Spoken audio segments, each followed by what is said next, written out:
You know, there's just something that's a lot of fun about identifying things that you know, unless you're at a coroner's office. But today, we are going to talk about identifying root notes of chords that you already know and kind of string them together with maybe a scale that you know to kind of create some cool playing possibilities and options and navigate through the fretboard to kind of help memorize different spots in relation to each other to make it really easy, all right? So kind of the example that we're going to use is going to sound something like this.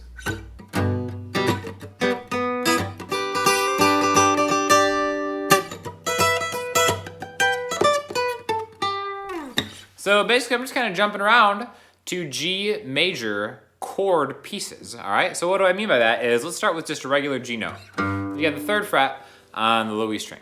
So we're gonna kind of think of like a G major type vibe here, but we're gonna be able to move this around to play any one of the 12 notes, okay? So when I think of a G major chord, I think of a root note, G, and its major 3rd, a B, which is the 2nd fret on the A string. So you can kind of just start with that little 2-note kind of couple there, a G and a B. Now, if you're thinking of a scale, you can play a G and a B, kind of like a 3-note per string major scale type deal.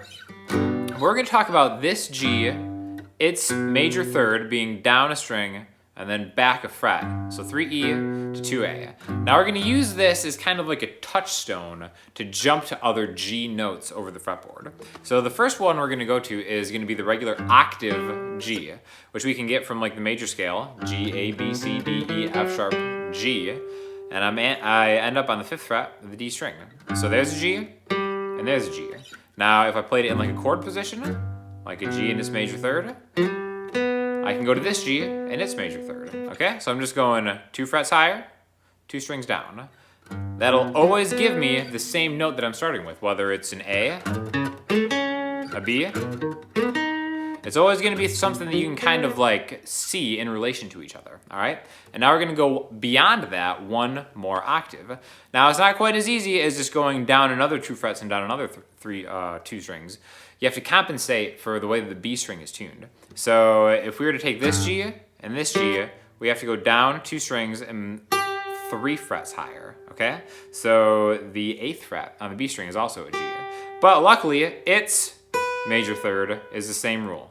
Down a string, back a fret. So I've got a G and its 3rd, another G and its 3rd, and another G and its 3rd. So maybe you can kind of start thinking of kind of just repeating one after another to kind of get the intervals, the distances down between those. And again, that works for absolutely any note that you want to do. And you can always play these over a major chord or the major key that you're in, right? Now, I want to talk a little bit about this octave, the highest G and its major 3rd that we've done. Right here. I've got the 8th fret with my middle finger and the 7th fret on the high E string with my pointer finger. Now, this is probably already actually familiar with you if you've ever played a D major chord, okay? Just like this. There's my root note, 3rd fret on the B string. There's my D, and the F sharp, its major 3rd, is right here. So, at like a bare minimum, if you just want to play the 1 and the 3 of a chord, leave out the 5, right? The 5, again, all of these are triads. A major chord is a triad, and needs a 1, a 3, and a 5. What I mean by that is I take the 1st note of the major scale, the 3rd note of the major scale, and the 5th note of the major scale. And that gives us a major chord, a major triad. So this piece is kind of representative of like a bigger chord right here, if you want to look at a D chord right here. So if we think of this D-shaped chord, by the time we get to that right here, we end up with a G chord that looks like this. So I'm thinking of a D shape, but it's yielding a G because my root note is here on the 8th fret of that string. Now this kind of opens up a lot of possibilities, because if you ever played a song with a D in it, a lot of times you get a suspension here, like a D suspended 4 when you kind of put your pinky on into the 3rd fret. That's fair game for any of these major chords, right? So there's the G again, right? So we have a G to another G to a higher G, and then we can suspend that as part of a bigger chord. And then what actually is even more useful than that is thinking that, okay, so this is our root note, our 3rd, and then we can grab our 5th right here. The 5th is always going to be 1 step higher, 2 frets higher then a fourth, a suspended fourth, okay? So if you're with me so far, you don't have to necessarily know the numbers that we're talking about, but it's really helpful. And I think the main lesson here is to think of this arpeggio.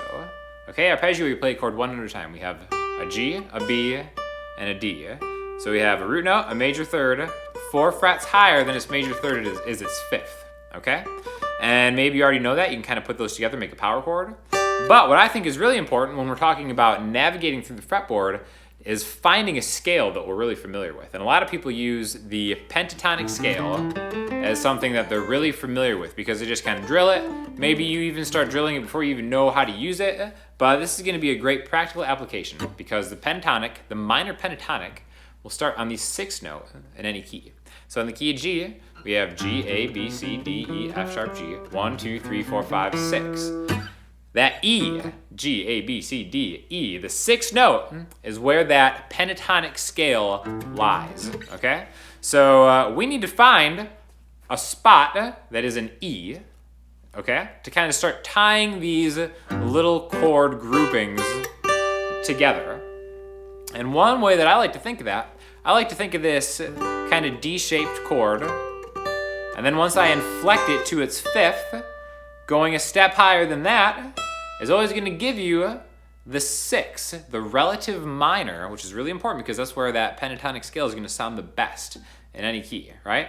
So again, this is a full body acoustic guitar. There's no cutaway, but any of this stuff will work with a cutaway, with an electric guitar, anything like that. But this is a great way to kind of find your way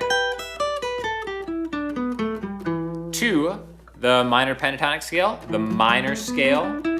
Same difference, however you want to kind of play it, however you want to perceive it. But we're just going to jump from this low voicing to this kind of middle voicing to this kind of high voicing that we can replace. Walk up to that minor pentatonic shape, and then you can do all the kind of blues licks that you know from that pentatonic thing.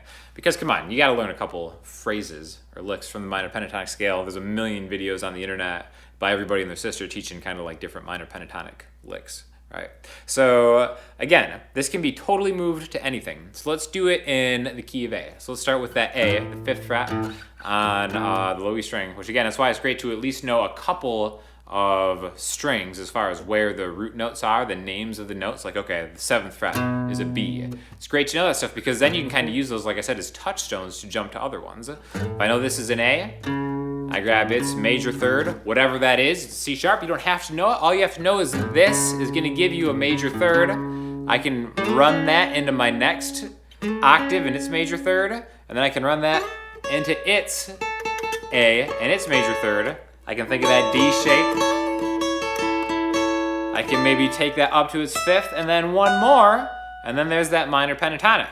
And now this is gonna kind of put me in no man's land as far as like an acoustic guitar without a cutaway, but the beauty of that is now I can mirror this an octave lower. I'm 2 frets higher than the 12th fret. So this is giving me an F sharp, which is the relative minor of A. I don't even have to think of that. I don't even have to think of the theory behind it. All I need to know is that since there's 12 frets in all music, I can jump 12 frets backwards and kind of bring me into the minor scale, minor pentatonic, however I want to look at it, on F sharp. And then I can start tying these chord voicings into a scale shape, right? So aside from just kind of being a good way to kind of start moving around, it's actually kind of impressive looking where it seems like you're jumping around the guitar. It seems like you're doing a lot more than you really are, but you're really just kind of octave jumping and then into a scale. Whether you do it higher or lower, doesn't really matter. But I think it's just a good way to start thinking of different octaves, different touchstone notes that you can jump to from each other. And maybe the last thing we'll talk about is maybe just connecting these instead of doing like a jump like that, like a G and a B to the next highest G and a B, is maybe connecting them with an arpeggio. Like one that we've done before is like a 1, 2, 3, 5, 8, like that. So that's just kind of like an arpeggio run into my next octave. I could do the same thing. And that'll kind of lead me into that chord too. However you get there is up to you. That's just kind of like your own style that you might want to start developing. Do you like the sound of the kind of burst sound of jumps? Or do you kind of like the smoothness that an arpeggio will kind of bring into a scale? But I think it's really important to start thinking of arpeggios, chord voicings, and scales in relation to each other, because that's how you kind of start putting it all together. So definitely, if you have any questions or comments, hit me up in the comment section on Instagram, Twitter, the website, and I will talk to you guys soon. Thanks a lot.